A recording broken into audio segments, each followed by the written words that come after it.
This episode of the Birds and Nerds podcast was recorded live on stage at South by Southwest in Austin on March 16th, 2026. Thank you so much for joining us. Very excited to have you here. I'm going to just start out by saying my name's Ramona Schindelheim. I do a podcast called Birds and Nerds. And if you haven't gotten the magnet, thank you. If you haven't gotten the magnet, Megan is around here somewhere, and she's handing out cards and magnets with the website on it. But I'm a journalist to start out. I've been doing it since I was 20, and I'm very curious about the world. But I love birds. So I said, I'm going to combine that and do a podcast around it. And I have been very lucky. Elizabeth has been on the podcast already. And, and look, Birds and Nerds is right up there. Very, very lucky that I've hooked up with the Audubon Society to talk to you today. I'm very excited about it because Elizabeth is a wealth of knowledge on this very subject, and we all know the Audubon Society. But Elizabeth, tell me a little bit about your interest in birds, and then we'll just dive in. Yeah, sure. Well, thank you, Ramona. It's great to be here. Nice to see all of you here with us today. So I'm Elizabeth Gray. I'm the CEO of the National Audubon Society. We're a conservation organization that is powered by birds. And I love birds too. I love birds for so many reasons. They bring wonder and magic and joy into my life, so I love them for that reason. They bring me peace and solitude when I need to take a moment out from this crazy world. And they're also powerful indicators of the state of the planet.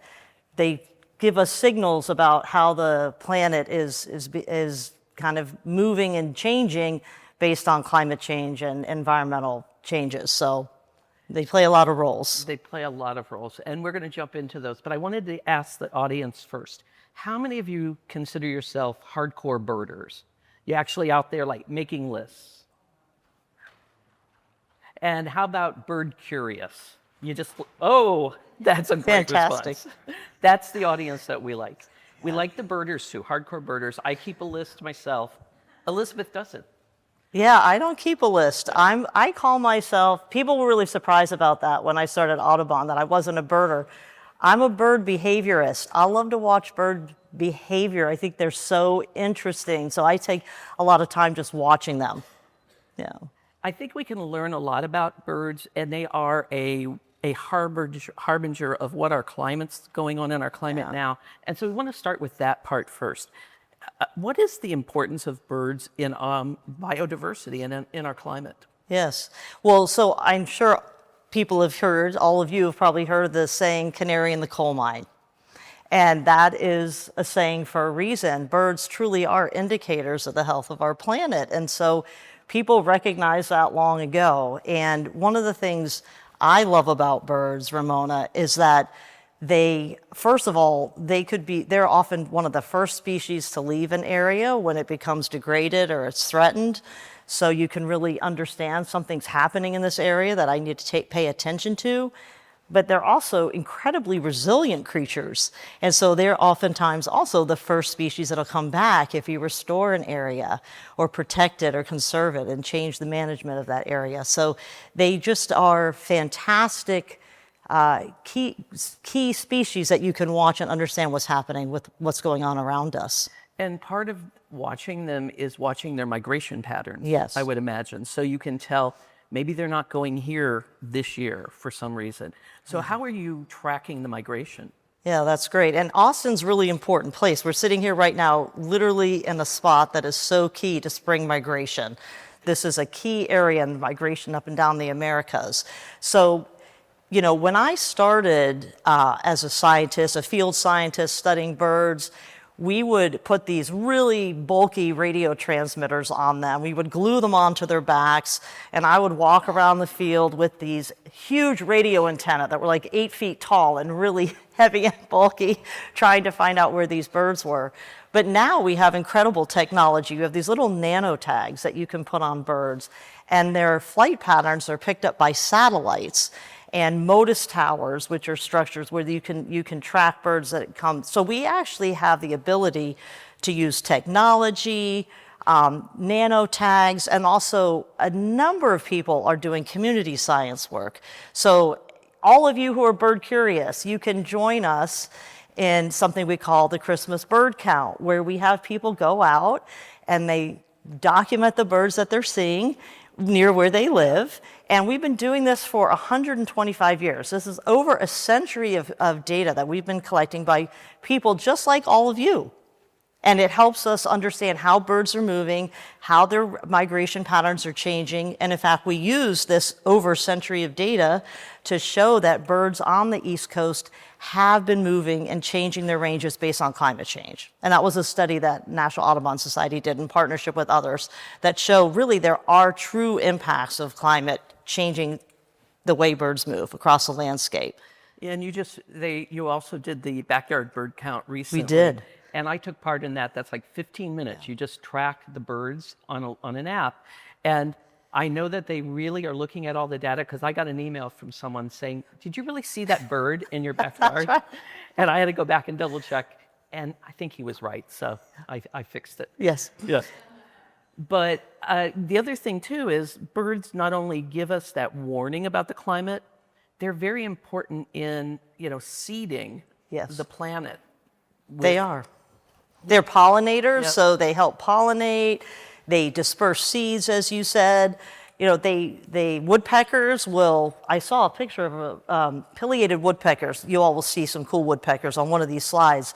They'll dig holes with their bills in tree trunks and cavities that provide nesting areas for other animals. But the fact that they pollinate and disperse seeds is huge. Like, without birds, we're going to lose a lot of our trees and our plants and other things. So they're incredibly important to the environment.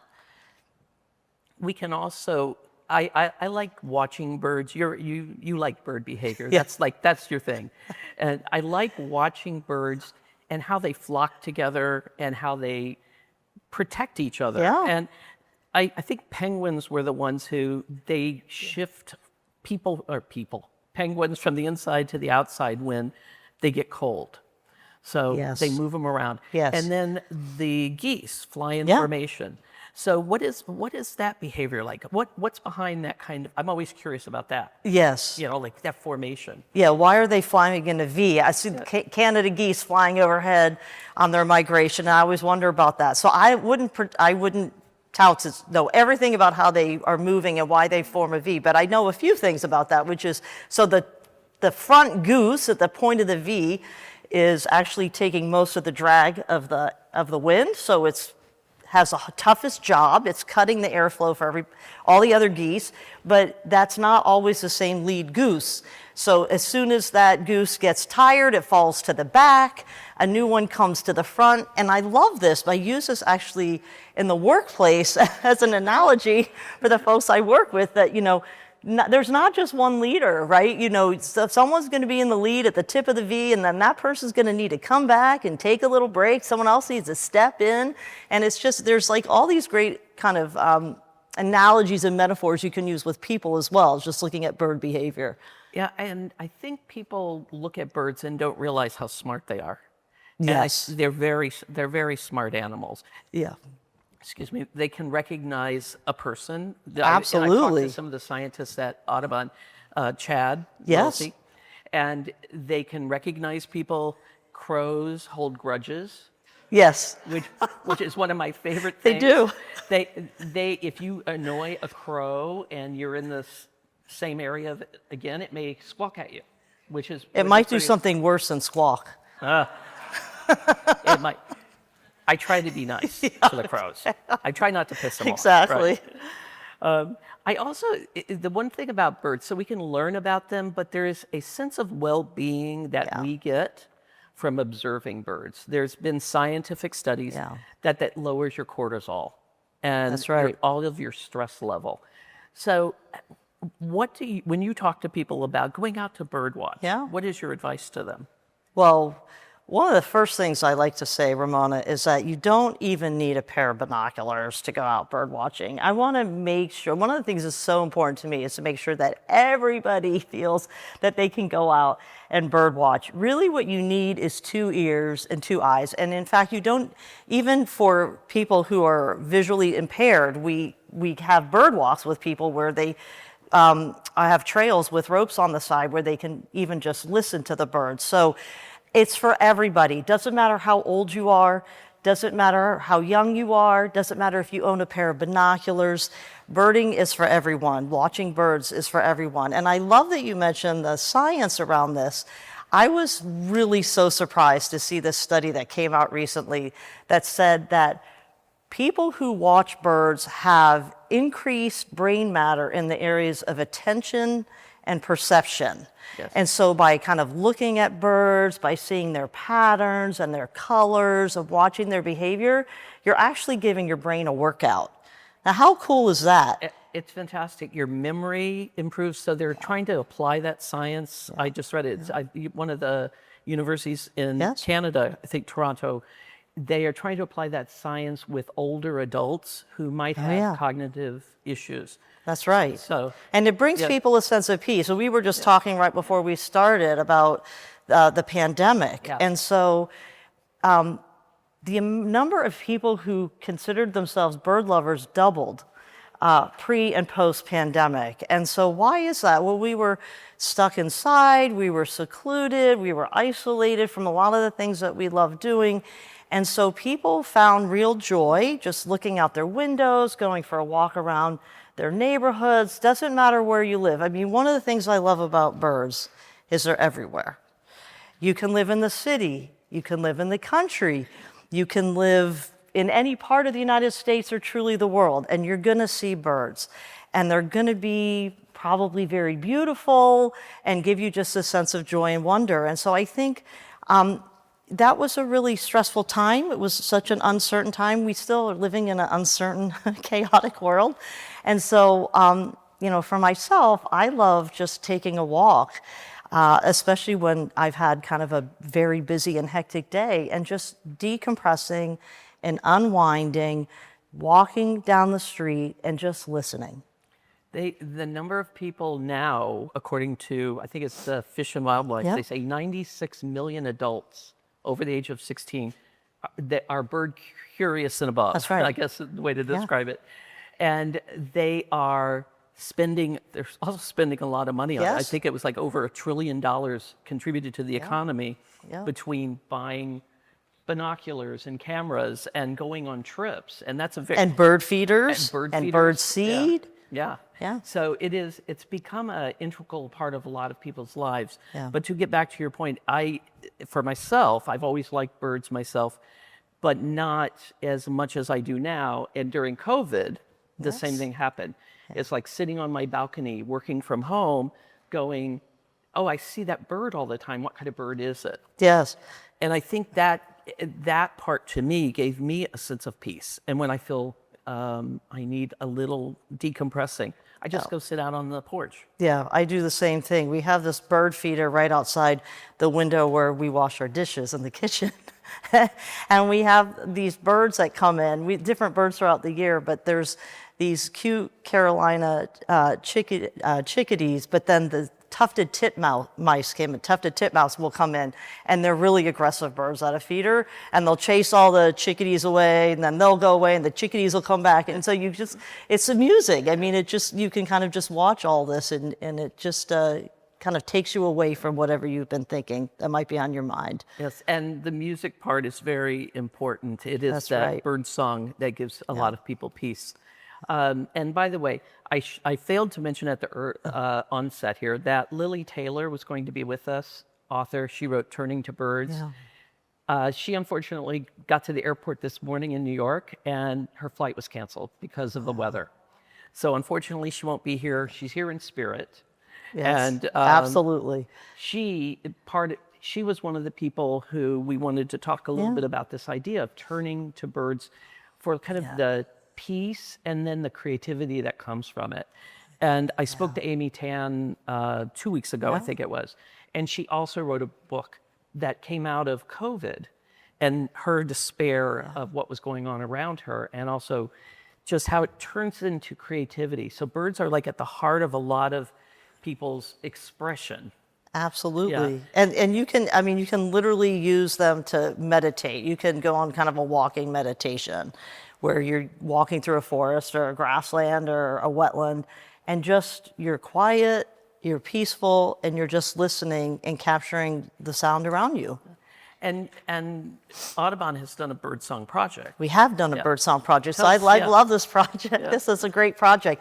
Again, it had its origins during COVID. This gentleman, Randall Poster, lived in New York, and he became really intrigued by birds during the pandemic. And so he got this great idea: what if we create a set of music that is inspired by birds? So he talked to a number of artists, and a number of artists put together something called the Birdsong Project in partnership with the National Audubon Society. It is over 200 songs that are inspired by birds. And they're songs by people that you would have heard of probably. Beck is on there, Yo-Yo Ma, you've got the Flaming Lips. I mean, there's all kinds of a variety of different artists. And it's a box set, it's vinyl records. And if you get the set, each vinyl cover is art, different art. So each of them is a work of art in itself. I love this part of it. This box set won a Grammy in 2024 for best box set and I think special edition. And it's amazing. So every song you hear is inspired by birds with just such a wide range of artists. And so I mean, music throughout the ages has been inspired by birds. There's songs that are about birds, actually literally, but a lot of metaphorical. That's right. So Blackbird by the Beatles. That's right. About, Absolutely. like, the change in the racial composition of the country, or the civil rights change, and Blackbird representing the civil rights movement. Yeah. But they're beautiful songs, and they Yes. also, a lot of them just are about flight and this feeling that you Absolutely. get of, like freedom. Absolutely. I always say, yes, freedom, and to me, magic. Like, how do birds fly? A lot of people ask me this, how did that happen? I think there's just a magical sense to the ability to fly and soar. And that's just something, if you ask people what would you want your superpower to be if you had one? I think that ability to fly and suspend from gravity is something. So there's just some magic to it as well. That's the superpower that I want. It is. Yeah, It is. Me too. Exactly the one I want. Me too. Yeah. And scientifically, birds can fly because air in their bones. That's right. Their bones They're are hollow. hollow. Ours have marrow, because I've asked this question many times because I do want to fly. I love this. And but their bones are hollow. They're hollow like ours, but they're filled with air, so they're lighter. That's and right. We can never lift our body weight because everything is in us, but they are inspirational. They're inspirational and magical. Yeah, and they also inspire visual art, because birds are beautiful, obviously. And you do a mural project as well. Yeah, we have this great mural project. It started in New York City. So, take a concrete jungle like New York City, and we started this project where we wanted to have colorful murals across the city that showed birds that are threatened by climate change.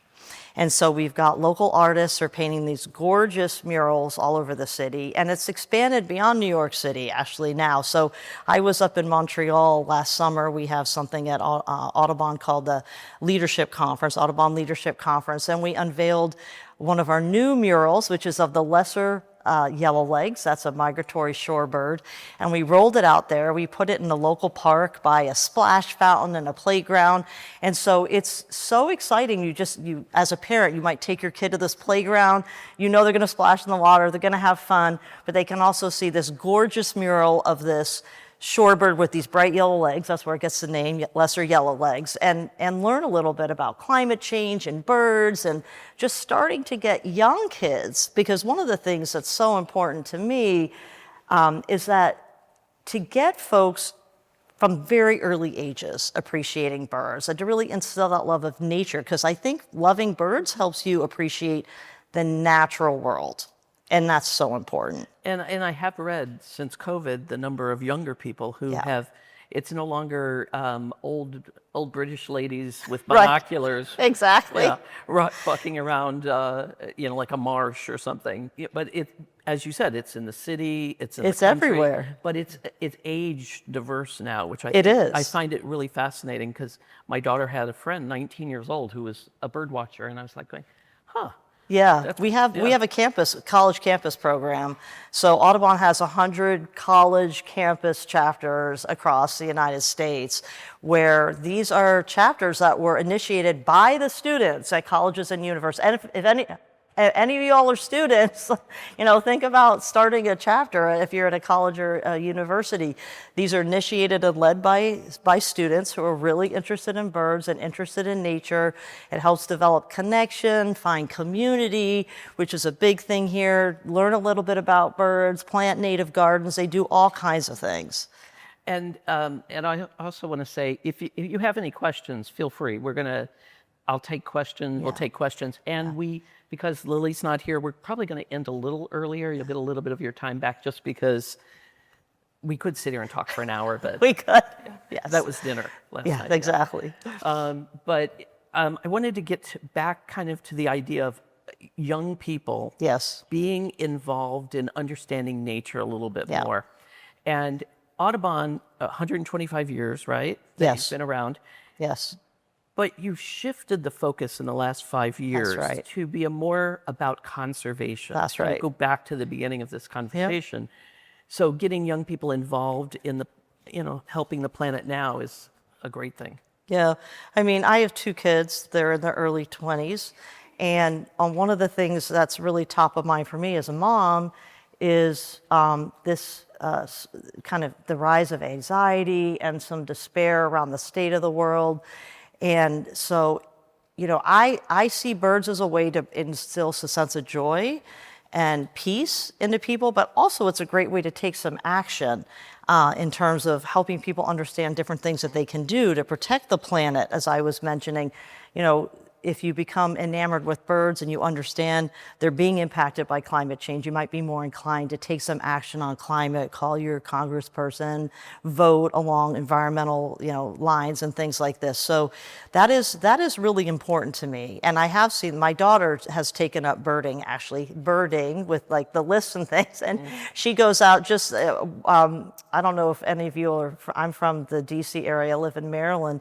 There was this Asian migrant bird called, hopefully I get this right, the red-flanked bluetail. I believe that's the bird. Anyway, it showed up in Virginia, and so my daughter drove to another state just to see this bird, and people were coming from all over the place. It somehow got blown over there or came over there. But just doing things like that, I wouldn't have guessed that would be something that one of my kids would have chosen to do in their free time. I think I'm a lazy birder. A lazy? Yeah. I don't think I would make that drive trip. to another I don't state. Think I'm drive to another state. Yeah. But maybe the park a little bit down exactly. the road. Yeah. So what can we do as individuals to kind of help? Once we learn this, what can we do to help birds, keep them in their habitats? I mean, we can be the citizen scientists, where we can observe them, but is there anything more that we can do? Yeah, well, one of the things we haven't touched on yet is the fact that one of the things I was so surprised about when I started Audubon is learning that we've lost 3 billion birds in North America alone. So that means 1 out of all 3 birds that filled our skies when I came into the world are no longer there. And so if you look at a graph of what's happening to birds, it's just this huge decline. I call it, looks like a hockey stick. And so our vision is to bend that bird curve. It's to halt and ultimately reverse the decline of birds across the Americas. And because they migrate, we are now working in Canada, we work in the United States, we work in Central and South America. So from the tip of Canada on the Arctic down to Chile and Argentina. So what can people do? Well, the things that we're focused on are really, really important. We have to protect and conserve habitat. That's just so important. That also includes if there's degraded areas, helping to restore. Fighting climate change. We have just come out with a recent State of the Birds report that shows 2/3 of all birds that are still remaining are threatened by climate. So doing things like promoting renewable energy, helping habitat conservation that can store carbon in there, but also building community, telling your friends and your neighbors about the importance of birds, why they matter, why everybody should care about birds. And then, of course, voting. Voting for people who have environmental records. If you work at business, please, really promote corporate sustainability, responsible supply chains, this type of thing. Of course, become a member of National Audubon Society. That would be a great start as well. You get a beautiful magazine. You do. Yeah, with You do. beautiful photos, interesting articles. Beautiful photography. We didn't talk about photography. I mean, we have a photography award. So we do photography awards. If you are a photographer, you could be amateur, you could be professional. We have awards, and you can submit your photos. We have kind of different photo categories demonstrating the importance of habitat, the importance of kind of just beautiful birds, bird behavior, female birds. There's all kinds of categories, but it's a great way to get people involved. And do you have a favorite bird? As CEO of Audubon, I do not have a favorite bird, just like I do not have a favorite child. However, I would say, I love all birds. I mean, I'm always kind of in awe and amazed by all birds. But I'm going to tell you what my favorite bird of Austin is. So yeah. I came to Austin for South by Southwest, and I was walking over the Hilton, and I heard all this squawking and calling in a couple of trees. I know you've heard this. All of you walking over here probably heard these calls. And I'm like, what in the world am I hearing? So I learned it was a great-tailed grackle. Yes. Yeah, you have this. We have a little poster. So the great-tailed grackle is, I'm considering it the Austin bird. I saw a gentleman was sitting 2 rows in front of me at one of the talks. He had grackles all over his hat, his baseball cap that was turned backwards. I learned there's a bar in East Austin called the Grackle. That. Yeah, there's a bar called the Grackle. So the grackles are really cool. They're really social, and they're incredibly adaptable. So what I didn't know until I looked up, what is this bird, the great-tailed grackle? They're the ultimate urban survivor. They have expanded across the country because they're great in urban environments, and they can move with development. They will pick little insects out of car grills. They'll steal your tacos if you're sitting eating outside. And my best quote about the grackle was when we were mentioning this to the gentleman who was helping us with our orders last night at the restaurant.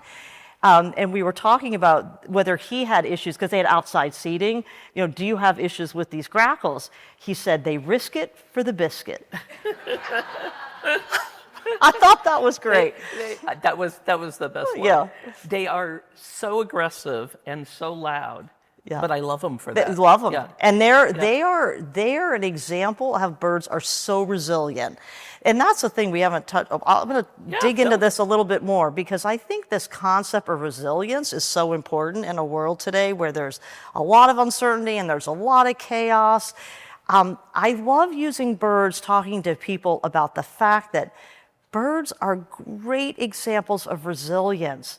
We've hammered them with things like DDT and other things. You see return of California condors. You see these grackles going everywhere. And there's all kinds of stories like this of birds that can come back. Water birds, ducks and things. We started to protect wetlands more, and you see increase in their populations. The point is, we can learn a lot about how to be resilient in a day and age that's kind of chaotic and uncertain by learning about birds. One of the I would say is a very resilient bird is the starling. Yes. Because it was introduced to the U.S. from Europe. That's right. In the 1800s, and now it has spread throughout the country. But now I like to call it the controversial bird, because some people call it it's an invasive species. Some people hate it, some people love it. I personally love it because it's gorgeous. It is beautiful. But it goes into a lot of farm areas and eats feed. It does. I mean, they're the kind of bird that can have 2 or 3 clutches in a year, so they reproduce a lot. and they love agricultural areas. We've cleared a lot of our natural habitat to have massive agriculture. So they have lots of food and the ability to reproduce like rabbits. Truly. Yeah. Yes, but they're still beautiful. They're still beautiful. Absolutely. Absolutely. So does anybody want to ask a question? Oh, I saw a hand right away. Yes. So Lydia Lawless, I volunteer as an ambassador for the Northern Virginia Bird Alliance, formerly called Audubon. Yeah. My property was certified as a wildlife sanctuary in 2022 with the Audubon at Home program. And as an ambassador, you're probably familiar, I go to different properties, coach people how to make their property more friendly to wildlife. The visits take about an hour. I write a report. Usually takes me a couple of hours. And sometimes what I think about is it's like literally an eighth of an acre, a quarter of an acre at a time. And I think about scale, like how do we really scale this and make people care? So you talked about different ways to drive activism. Are there particular areas that individuals can participate in that you've seen be more effective than others?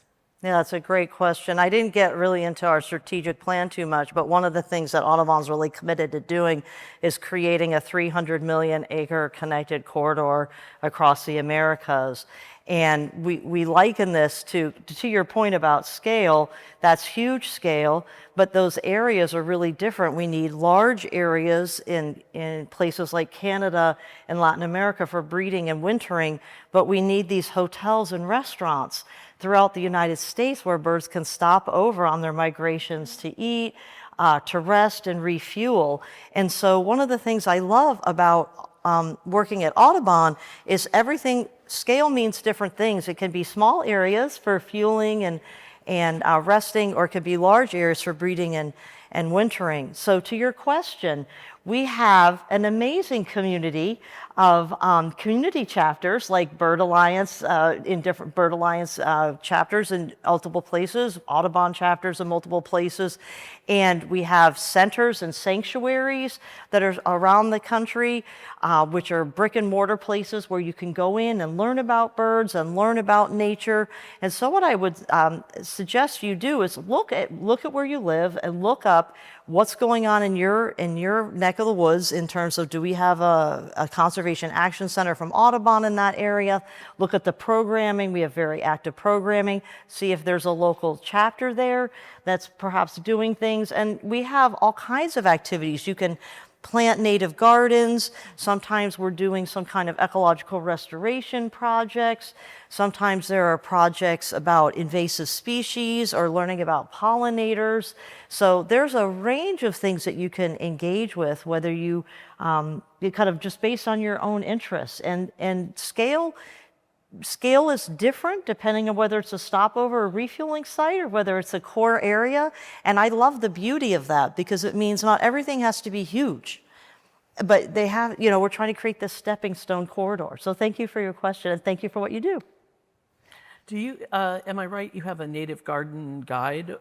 We have Plants for Birds program where you can look up what plants to plant in your backyard for birds. My sister-in-law just downloaded that. Yeah, fantastic. She's going to plant in that's excellent. northern New York. She told me about that. Yeah. Does you have a question? Yeah.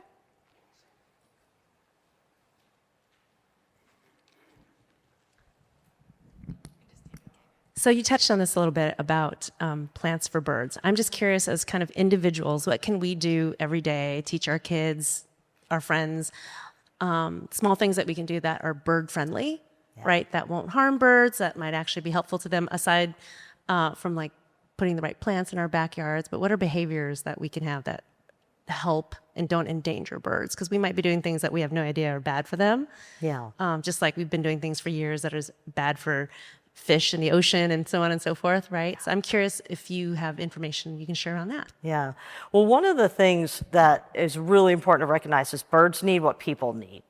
So I'll get directly to your question, but again, birds need what people need. They need clean air, they need clean water, they need a healthy climate, and they need healthy food systems.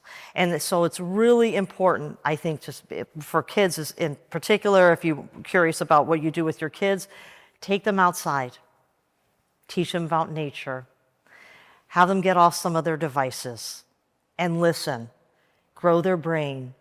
and learn about the connections. The other thing is, at Audubon, and we haven't touched on this at all, we use birds to build bridges. So bridges against, across socioeconomic divides, political divides, and these types of things. That shared value of a love of birds, a joy of birds can bring people together. It can start a conversation with people that you might have differences around. But I think getting your kids outside, teaching them about the joy and the wonder of birds, they're not just beautiful. Have them start drawing birds. Have them start taking pictures of birds. I used to take my kids across the street to a little wetland, and they just started identifying, oh, that's a mallard, Mom, or a gadwall, or a pintail. This is when I lived on the West Coast. And so that's what they wanted to do after school every day. They wanted to get out and run around and look at birds. And they've grown into, they're not all going to go into the environmental movement, but they have an appreciation and love of nature. And I think, and whether they're going into business or they're going into some nonprofit work, that love of nature, that understanding of being sustainable, and that value and that ethic that you carry forward is something that will live with you and run with you for your whole life. And so I think just introducing them to the beauty and magic of birds and cultivating that curiosity is so huge. And birds are like a natural conduit, because you see something like, what is that? Why is that bird red, blue, and green and yellow? All in that one bird. I mean, they're just so cool. You can ask so many questions. I'm just going to add a comment that I think they're really beautiful as well, because it's a bit serendipitous. Like, you don't know when a bird is just going to come in front of you. It's because like butterflies or something. It almost feels like a gift from nature. Yes. Where it's all of a sudden you're walking along and they just plant themselves down. And so it's not something that can always be planned. Obviously, you can go to a place where there's lots of nature, sure. but it's kind of like they choose you. You hear that owl hoot. They choose you. They choose you. And so yes, plant native plants. Yes, show appreciation for birds. Teach your neighbors, your friends, your family about the importance of birds, why they matter in and of themselves, but why they matter for the health of the planet. Vote based on, the protections for habitat, for climate.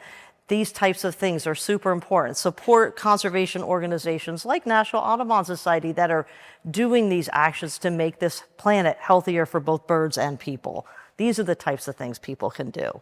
Anyone else want to ask any? I'm going to say one more thing. I think birds are kind of cool now, too. Yes. Oh, yes, they are. Absolutely. Yeah.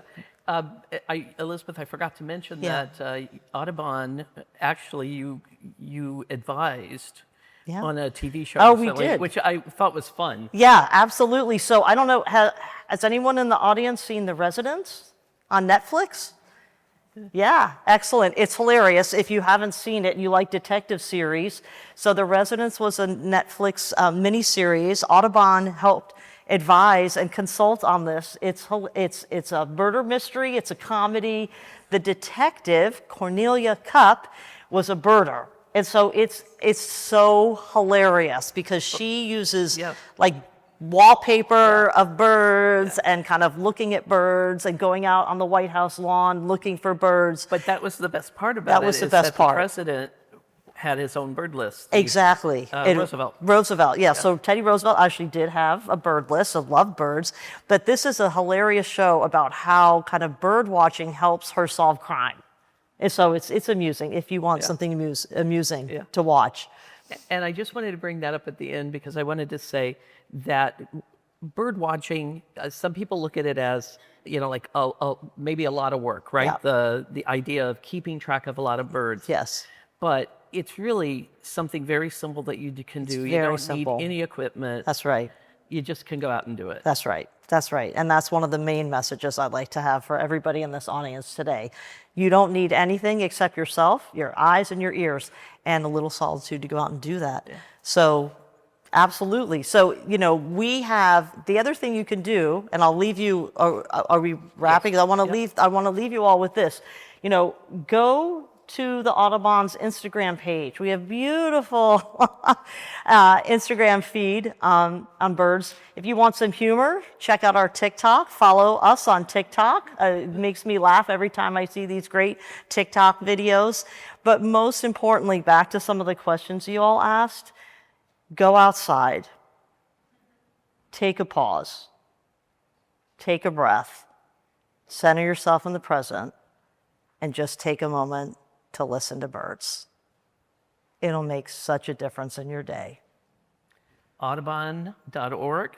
Audubon.org. Yeah. And birdsandnerdspodcast.com. And if you want to hear this again or watch it on YouTube, we've recorded it. We'll be putting out in like about, I don't know, 2 weeks, I think I'm going to do it. But I appreciate, Elizabeth, your time. Thank you so much. I appreciate you too, Ramona. Thank you. Thank you.